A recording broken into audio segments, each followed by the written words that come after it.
número 7. A ver si puedes ayudarme en la pantalla, por favor, Cristian. O el hermano que está ahí en la pantalla. Dice: por la fe Noé, cuando fue advertido por Dios acerca de cosas que aún no se veían, con temor preparó el arca en que su casa se salvase. Y por esa fe condenó al mundo y fue hecho heredero de la justicia que viene por la fe. Leo de nuevo. Por la fe, Noé, cuando fue advertido por Dios acerca de cosas que aún no se veían, con temor preparó el arca. No se veían con los ojos naturales. Con temor preparó el arca en que su casa se salvase.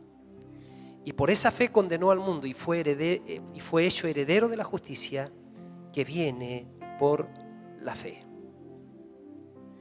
Vamos a orar. Padre, pedimos que venga sobre nosotros tu unción, que venga sobre nosotros espíritu de sabiduría y de revelación en el conocimiento de tu verdad, de tu consejo, pues sabemos que tú estás más interesado que nosotros mismos en comunicarnos tu verdad. En el nombre glorioso de Jesús oramos. Amén. Me gusta la vida de Noé. Fíjense que este relato nos habla que Noé le creyó a Dios. Es interesante que Noé le creyó a Dios y no solamente creyó en Dios. Hay una diferencia entre creer en Dios y creerle a Dios. Y la Biblia dice que por creerle, Dios lo usó a Noé para preservar la humanidad del exterminio. Definitivamente, Dios siempre ha buscado hombres y mujeres que puedan oír su voz y creerle a Él.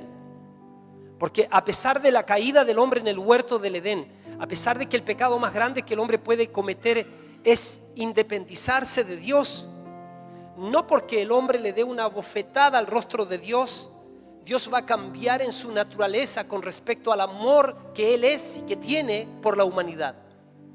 Dios no nos creó para la perdición. Dios no nos creó para la indiferencia.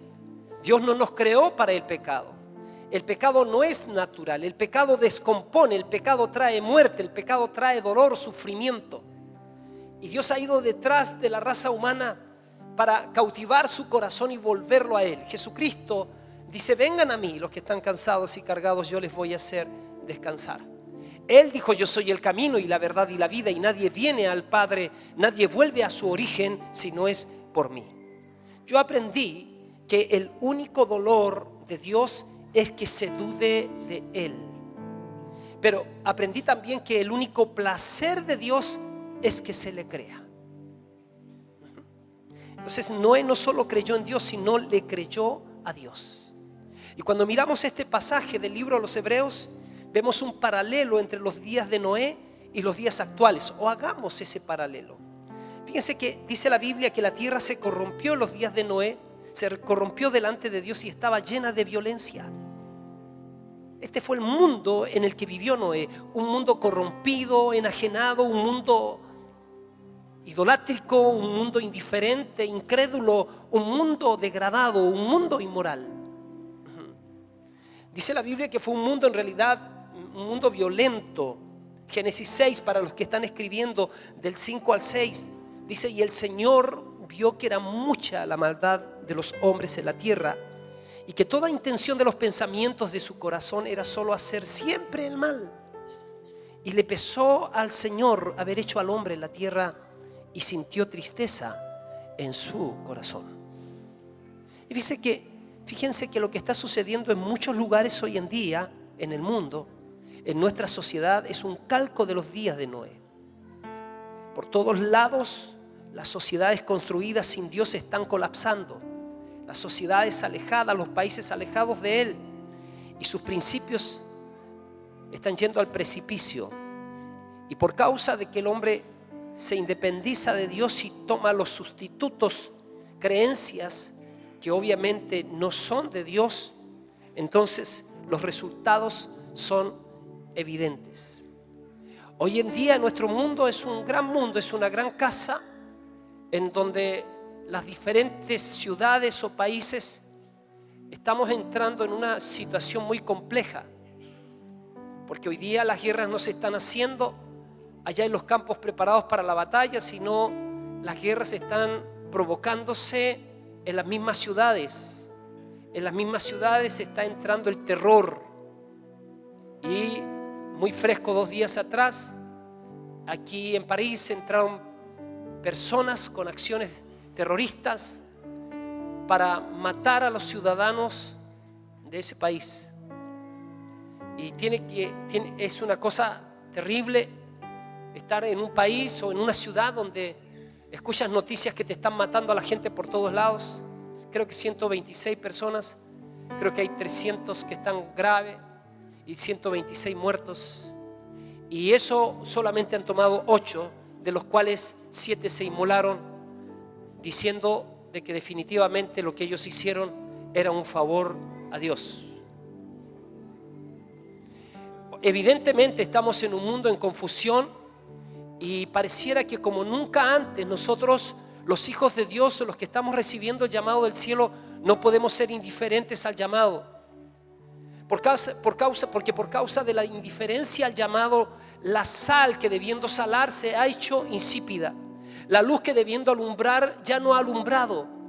Por esa razón, con urgencia, Dios está poniendo en nosotros, ¿cierto?, el mandato de ir y llevar el evangelio, y estamos llevando el evangelio a muchas personas.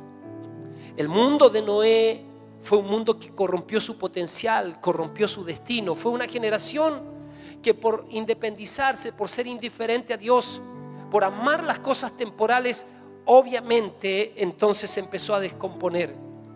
Quizás nosotros no entendemos algunas veces cuando leemos en el Antiguo Testamento que Dios acabó con toda esa generación en el diluvio, ¿cierto? Y no entendemos cómo es, qué pasó, por qué. Y es por la crueldad, la inmoralidad sexual, el desvarío. Estaban por todos lados, dice, la violencia estaba por todos lados. Fíjense que la palabra sodomía viene de las perversiones que se vivieron en las ciudades de Sodoma y de Gomorra en la época de Lot. El libro de Romanos dice: como ellos no tuvieron en cuenta a Dios, Él los entregó a una mente reprobada para hacer cosas que no convienen. Y fíjense que en ese tiempo entonces, en este tipo de mundo fue donde vivió un hombre, donde vivió Noé, que fue un hombre justo, un hombre igual que los demás, pero con una diferencia. Un hombre que tenía un corazón para oír la voz de Dios. Y la Biblia dice: y el Señor vio que era mucha la maldad de los hombres en la tierra, y que toda la intención de los pensamientos de su corazón era solo hacer el mal. Ahora bien, en ese tiempo Dios entonces envía un juicio, pero también al enviar el juicio Dios tiene la intención de preservar a los que creyeran, de preservar su creación. Y Noé le creyó a Dios y entendió que creer no era simplemente una aceptación intelectual de la realidad de Dios. Noé entendió que creer significaba incorporar a Dios en su vida y él mezclarse, involucrarse con Dios y en sus asuntos. Noé entendió que creer en Dios significaba que toda su vida giraría en torno a Dios y a sus intereses.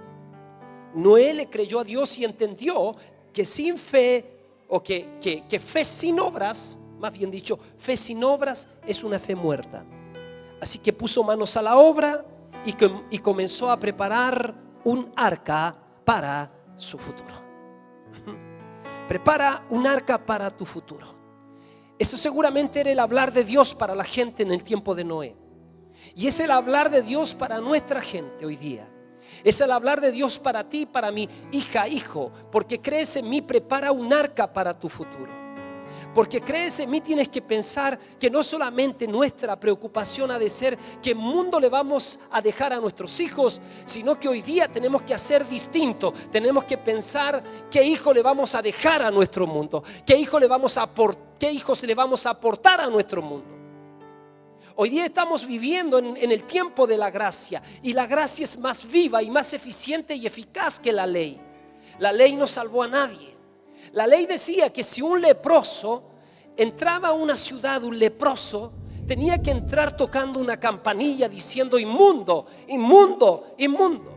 La gente tenía que huir del inmundo, porque o si no se contaminaba. Eso era en el periodo de la ley. Era un periodo de total desesperanza para el caído, de total desesperanza para el perdido, de total desesperanza para el contaminado. Había que huir del contaminado. Pero en el tiempo de la gracia, Jesús nos mostró una cosa totalmente distinta. Porque mientras los demás se escapaban de los leprosos, dice que Jesús tocó a un leproso. Y en vez de pensar que el leproso lo iba a contaminar a él, lo que sucedió es que por el toque de Jesús el leproso fue sanado. Y en este tiempo Dios nos está cambiando la óptica y nos está diciendo: yo quiero que ustedes piensen que al haber creído en mí, entonces el decir que Cristo en ustedes es la esperanza de gloria no es una frase, no es un eslogan, es una realidad. Nosotros no tenemos que huir de los leprosos, nosotros tenemos que ir a la gente que nos necesita. Nosotros tenemos que llevar el poder de Dios para el desesperanzado, y tenemos que decir que cuando viene el espíritu de vida, el espíritu de resurrección, entonces el que está muerto vive, el que está enfermo tiene esperanza de ser sanado, el que se está a punto de divorciar o se ha divorciado puede recuperar su familia, aquel que le han robado puede recibir la bendición de Dios, de la restauración del robo, porque cuando Dios está con nosotros somos una generación bendecida. Bendito sea su nombre. Sí, Señor. Fíjese que Noé obedeció las instrucciones de Dios. Si usted quiere saber cómo lo hizo, está en Génesis 6 del 14 al 22 para que usted lo lea en su casa. Fíjese que dice que obedeció Noé a Dios. Obediencia es lo único que Dios ha querido del hombre por siempre. No puedes obedecer a Dios si no le crees. El único dolor de Dios es que se dude de Él.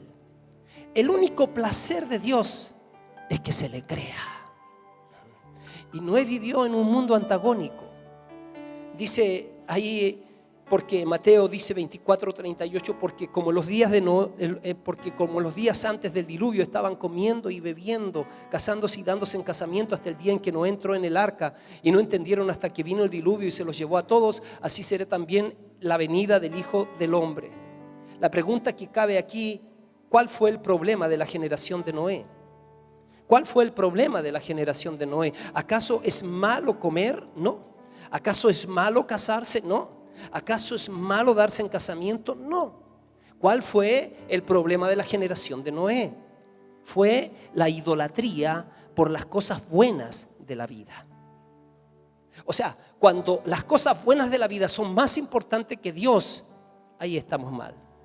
Cuando Dios empieza a bendecirte y es tanta la bendición que después ya no tienes tiempo para servir a Dios, ni verte con su casa, ni verse con su iglesia, entonces estás en un estado de idolatría. La idolatría por las cosas temporales. Se involucraron tanto en las demás cosas que no tenían corazón para Dios, más bien despreciaron a Dios. El problema entonces no es el hablar de Dios. El problema es que la gente no oyó a Dios en ese tiempo. El problema hoy en día no es el hablar de Dios, el problema es el oír. Está en el oír de nosotros. Dios siempre habla y seguramente habló a muchos en los tiempos de Noé. El problema fue que ellos no escucharon. Pero la Biblia dice que solo un hombre recibió en su espíritu la voz de Dios, y ese hombre fue Noé. Noé fue un hombre de fe. Observe, en aquellos días no llovía y un loco se pone a construir un transatlántico de 150 metros de largo en el monte más alto de su ciudad. Y fíjense que su mensaje fue: señoras, señores, va a caer agua del cielo, y si ustedes se quieren salvar, construyan un arca para su futuro. Ese era el mensaje. Ahora pregunto, ¿qué hubieses hecho tú? ¿Qué hubiese hecho yo? Porque fíjese que la gente ridiculizó a Noé. Noé estaba diciendo que va a suceder algo que nunca antes se vio. Y hoy día nosotros tenemos que empezar a acostumbrarnos de aquellas cosas que a veces dicen que van a pasar y no suceden, y cosas que no suceden y pueden suceder. Por ejemplo, en todo el mundo estaba diciéndose que venía el huracán más grande del mundo, que nunca había habido en la historia y que iba a destruir México. Cristianos se pusieron a orar, se pusieron a clamar, y la ciencia no tiene explicación por qué el huracán no descendió a México. Pero nosotros sabemos que el Dios que nosotros tenemos es el Dios del universo, es el creador del cielo y de la tierra. No hay nada imposible para Dios, ni hay nada imposible para aquel que cree. Hay gente en la tierra a quien Dios respeta. Es gente que le cree a Dios. Dios respetó a Abraham porque Abraham le creyó a Dios. Dios respetó a Noé porque Noé le creyó a Dios. Noé vivía en un mundo que no era un mundo de fe. Y Hebreos 11:7 dice: por la fe Noé, cuando fue advertido por Dios acerca de cosas que aún no se veían con temor, él le creyó a Dios, dice que preparó el arca en que su casa se salvase. Por esa fe condenó al mundo y fue hecho heredero de la justicia que viene por fe. Con esta acción, Noé estaba preservando la humanidad. Creerle a Dios significó que Noé estaba preservando la raza humana. ¿Sabes lo que condenó a la gente de su tiempo? ¿Sabe? La gente no podía recriminar a Dios después, porque hubo uno que sí creyó. Y si Noé, igual que los demás, creyó, quiere decir que se podía creer, pero era una elección del corazón.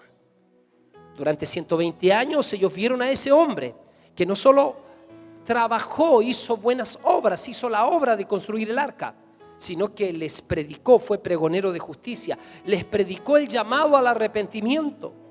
Él trabajó y estaba allí diciéndoles cómo tenían que hacer las cosas para salvar su futuro y tener vida. Y hoy nosotros, mis queridos, estamos haciendo lo mismo. Hoy estamos abriendo casas por todos lados.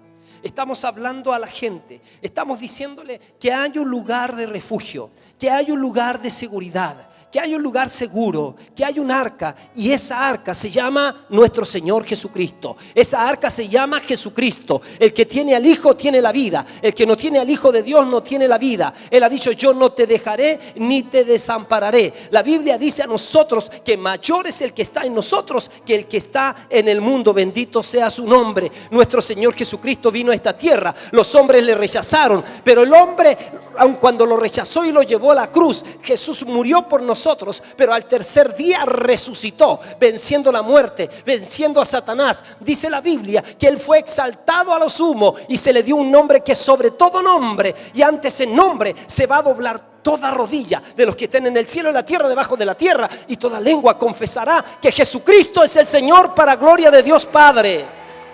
Él es el Rey de Reyes y el Señor de Señores. Dios no ha perdido el control de la humanidad. Entonces estamos abriendo casas, estamos diciendo que hay un arca, y esa arca se llama Jesucristo. Jesucristo te perdona, Jesucristo te transforma, Jesucristo te cambia la vida, Jesucristo te cambia la familia, Jesucristo te bendice. Entonces pero quiero decirte algo: los que hemos creído y seguimos creyendo, cuando tú comiences a preparar un arca para tu futuro, porque creer en Cristo no significa tener una mirada desplicente con respecto a Él, una mirada indiferente diciendo que Cristo es para algunos locos, ignorantes. Hay gente que piensa así, pero nosotros estamos del otro lado. Estamos del lado de los que hemos sido perdonados, del lado de los que hemos sido santificados, del lado de los que hemos sido inscritos en el libro de la vida, del lado de la familia de Dios. Estamos del lado de Dios. Y cuando tú comiences a preparar un arca para tu futuro, la gente que no es de fe se burlará de ti. Y muchos también van a creer por causa de nuestra vida, y eso es lo maravilloso. Algunos piensan que nosotros somos gente rara, que somos gente que puro quiere irse de esta tierra al cielo. Y aun cuando nosotros sabemos que hay un cielo, nosotros no vivimos en un rapto anticipado. Claro, hay algunos que han dado que hablar con razón, y ellos se han hecho irresponsables con la vida, con la descendencia, con la generación del mañana, con los hijos. Hay gente que es así. Hay gente que no sueña con preservar nada, no sueña con ganar ciudades ni naciones para Cristo. Pero gracias a Dios no somos de esos. Hay gente que dirá: oye, intentar ganar a las naciones para Cristo es una cosa imposible. Pero traigo otra vez a sus memorias la historia del colibrí. Dice la historia que cuando el enorme bosque comenzó a incendiarse, cada animal asustado se lanzó a correr. La mayor parte, dice, dejó las llamas atrás y cruzó a la otra orilla del río salvando sus vidas.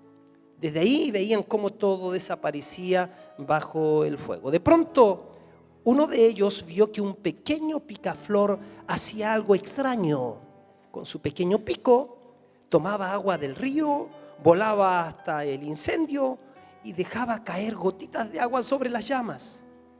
Entonces los animales, al verlo, comenzaron a reírse y le preguntaron si no se sentía ridículo haciendo eso. El picaflor los miró y les contestó: yo no sé si me veo ridículo o no, pero lo que yo sé que estoy haciendo es que yo simplemente estoy haciendo mi parte. Dice la fábula que al entender su actitud, cada animal comenzó a juntar agua del río y llevarla de alguna manera hacia el incendio hasta apagarlo en su totalidad. Colorín colorado, esta fábula se ha acabado. Pero lo interesante de esto es lo siguiente: es entender que cada uno de nosotros podemos mejorar nuestras ciudades y nuestro mundo, nuestros barrios, si hacemos nuestra parte. Ayer fui gratamente sorprendido con una dama de esta casa. Se acercó a saludarme ahí en la escuela ministerial, habíamos terminado la clase en la tarde, reemplacé al pastor Marco y me empezó a hablar que le estaba yendo más o menos, pero ella está creyendo que le va a ir mejor. Y me contó que se había cambiado de barrio y que lo que estaba sucediendo en el barrio es que estaba lleno de drogadictos. En mi mente de inmediato pasó: mi hijita, cámbiese de barrio. Pero fui sorprendido de estar medio somnoliento en mi espíritu, porque ella dijo: ¿sabe qué, pastor? He estado pensando. Y yo dije: claro, cámbiese. He estado pensando. Y me dice que podríamos abrir una célula hipo.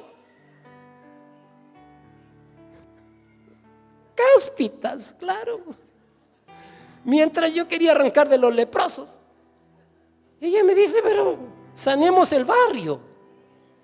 Y me dejó, fue el mensaje del día del Señor a mi corazón. ¿Por qué vamos a tener que irnos? ¿Por qué no pensar que si la luz, por qué pensar que la luz se tiene que salir? ¿Por qué no pensar mejor que si la luz se queda, podemos cambiar la realidad? Podemos revertir la situación. ¿Sabe por qué yo creo que puede hacerlo Dios con ellos? ¿Sabe por qué? Porque lo hizo conmigo. ¿Y sabe por qué más? Que creo que puede hacerlo con esos malos. Porque lo hizo con esto, po. Porque lo hizo con usted y lo sigue haciendo. ¿O usted se cree que era la blanca paloma antes de venir a Cristo? Dale un aplauso al Señor.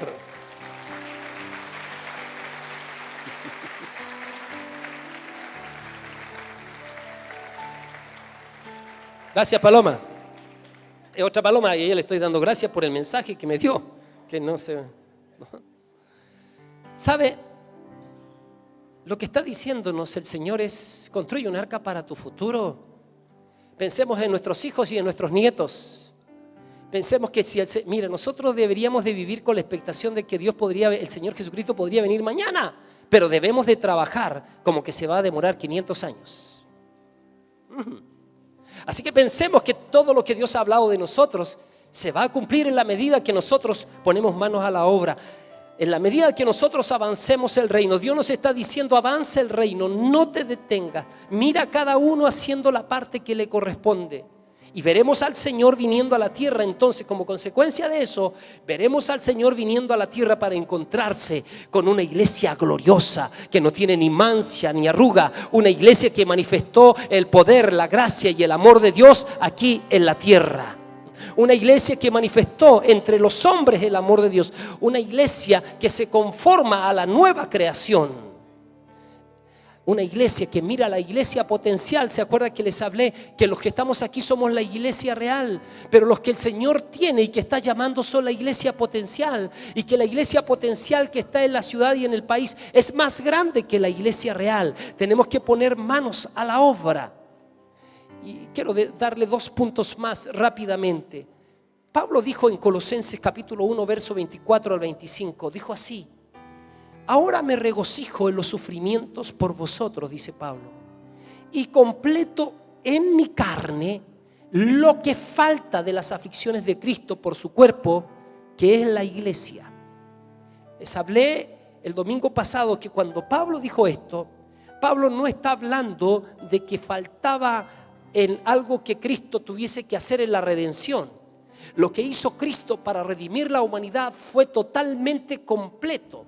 No hay otra ofrenda. Jesús dijo: consumado es. Y esa ofrenda satisfizo al Padre y satisfizo lo que demandaba la justicia divina.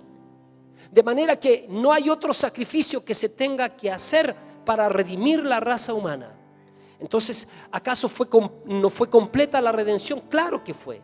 ¿No? ¿Acaso no fue completa la obra de la cruz? ¿Acaso no dijo él: consumado es? No hay duda que la obra de la cruz fue completísima. Pero ¿a qué se refería el apóstol Pablo cuando el apóstol Pablo dice: ahora me regocijo en los sufrimientos por vosotros y completo en mi cuerpo lo que falta de las aflicciones de Cristo? ¿A qué se refería? ¿Qué falta? Y les repito, como repetí el domingo pasado, para que la obra, hermanos, completa de la redención llegue a los hombres del mundo, de todo el mundo, falta un grandísimo sacrificio. ¿En qué consiste este sacrificio? Consiste en la comunicación del evangelio a todos los hombres, de todas las ciudades, de todas las naciones, de todas las generaciones. Sin esa comunicación, la obra gloriosa y completa de la redención no tiene ningún valor práctico. La comunicación del evangelio a todos los hombres requiere de muchos padecimientos, requiere de muchos sacrificios, renuncias, dinero, tiempo, dones, trabajo, diligencia, esfuerzo, disciplina, oraciones, luchas, ayunos, sabiduría, coraje, valor, fe y en algunos casos prisiones y martirios. Aún falta dejar la comodidad.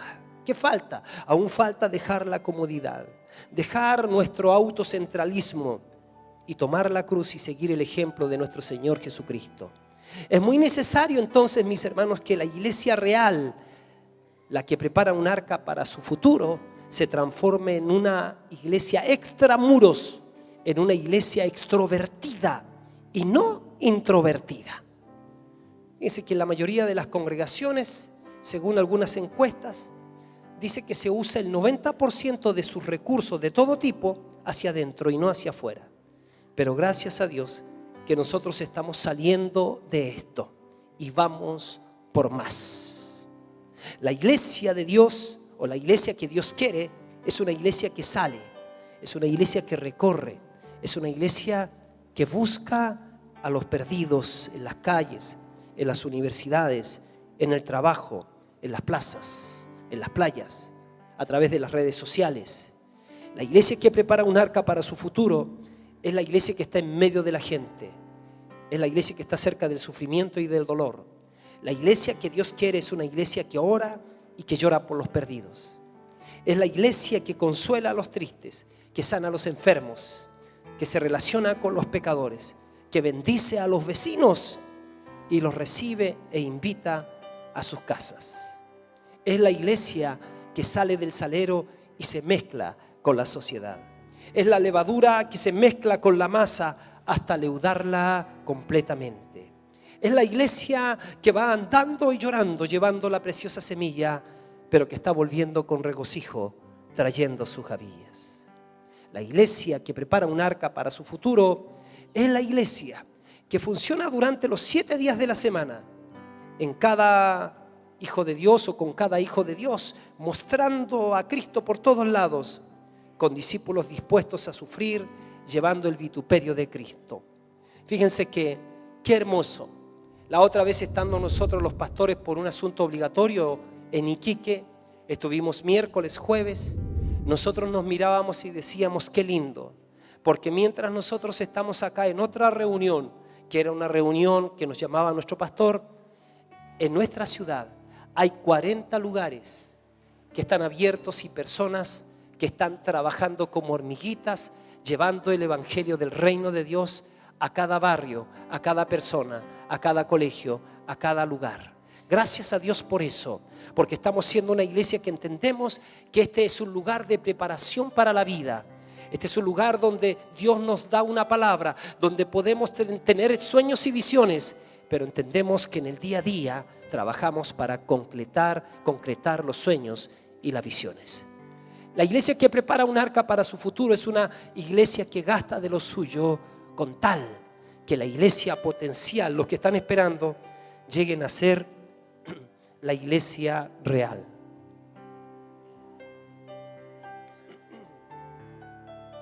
La iglesia que prepara un arca para su futuro es una iglesia que está dispuesta a sufrir todo por amor a los escogidos, para que ellos obtengan la salvación que es en Cristo Jesús. Mis preciosos, no estamos llamados a ser una iglesia escapista. No estamos llamados a ser una iglesia desconectados del mundo o desconectada del mundo en el cual vivimos. Somos llamados a hacernos cargo de la vida, de la historia, de nuestra nación, de nuestro mundo. Es decir, la iglesia que es la luz del mundo y la sal de la tierra. No ha de encerrarse entre 4 paredes y esperar que Cristo venga mientras las tinieblas siguen avanzando afuera. Si nosotros estamos pidiendo avivamiento, hemos de saber que todo avivamiento bíblico producirá cambios profundos en la vida de una nación, y para esto hemos de estar dispuestos a discipular a las naciones.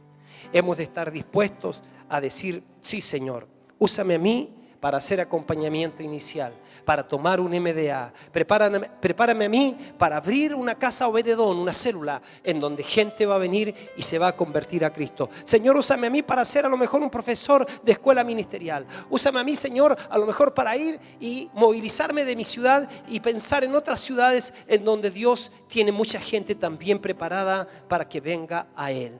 En muchos lugares lo que hemos tenido ha sido una teología escapista que desea irse al cielo cuanto antes, sin importar los millones y millones que se pierden, y como consecuencia no nos hemos armado de una visión multigeneracional. Dios nos está llamando a tener una visión multigeneracional, a no tenerle miedo a la vida, porque el que está en nosotros es mayor que el que está en el mundo. A no tener miedo de las circunstancias difíciles, porque sabemos que después de la sombra o después de las nubes está el sol. Dios ha dicho: no te dejaré ni te desampararé. Él dijo: la buena obra que yo comencé en ustedes la voy a perfeccionar hasta el día de Jesucristo. El visionario Juan dice: y vi una gran multitud, la cual nadie podía contar, de cada pueblo, de cada nación, con palmas en sus manos, adorando al Rey de Reyes y Señor de los señores. Hermanos queridos, nosotros tenemos que tomar la cosecha. Nosotros tenemos que magnificar a nuestro Dios. Nosotros tenemos lo que todo el mundo necesita. No nos acobardemos, pues mayor es el que está en nosotros que el que está en el mundo. Un apartado de Dios puede hacer mucho mal, pero uno que está con Dios puede hacer pero más bien todavía que la maldad en el mundo. Así que ponte a funcionar, créele a Dios, llénate del Espíritu Santo. Si hay una demanda que tienes que hacerle a Dios es: Señor, úngeme con el Espíritu Santo, úngeme con tu presencia para caminar en tu poder, para predicar tu evangelio. Te vas a encontrar con mucha gente que te lo agradecerá por la eternidad. Levante sus manos. Espíritu de Dios, su presencia está aquí en medio de nosotros. Espíritu de Dios, ven, unge a tus hijos. Aquellos que están diciendo en su interior: Señor, a lo mejor no lo he hecho tan bien, pero quiero comenzar contigo. Quiero hoy día un final y un nuevo comienzo contigo. Quiero ver como tú ves, quiero amar como tú amas, quiero abrazar como tú abrazas, quiero sentir como tú sientes. Hay algunos que están diciendo que yo no sé hablar porque soy niño. Y el Espíritu de Dios te dice, no digas que eres niño, porque yo te saco de niño a profeta. Yo te saco de niño a profeta. Simplemente tienes que hacer los preparativos que tienes que hacer en tu vida. Despójate de todo peso y de pecado que te asedia y corre esa carrera. Corre la carrera, porque todo aquel que corre tiene que correr legítimamente. Y todo aquel que es convocado como un soldado no se enrede en los negocios de la vida a fin de agradar a aquel que lo tomó por soldado. Que el Señor abra tus ojos y empieces a mirar los montes donde Dios te quiere. Te quiere en el gobierno, te quiere en el monte, en el monte de gobierno, te quiere en el monte de la economía, te quiere en el monte de la educación, te quiere en el monte de las comunicaciones, te quiere en el monte de las artes y celebraciones, te quiere en el monte de la familia, te quiere en el monte de la religión. Entonces, donde sea que Dios te necesite, que pueda encontrar a alguien que no se lo come el monte, que ve y que va ahí, pero no se lo come el monte, que no se desconecta con la casa de Dios, que no se desconecta con Dios y su casa, y a partir de su casa va y pregona la palabra, va y lleva la luz, va y lleva la esperanza. Espíritu de Dios,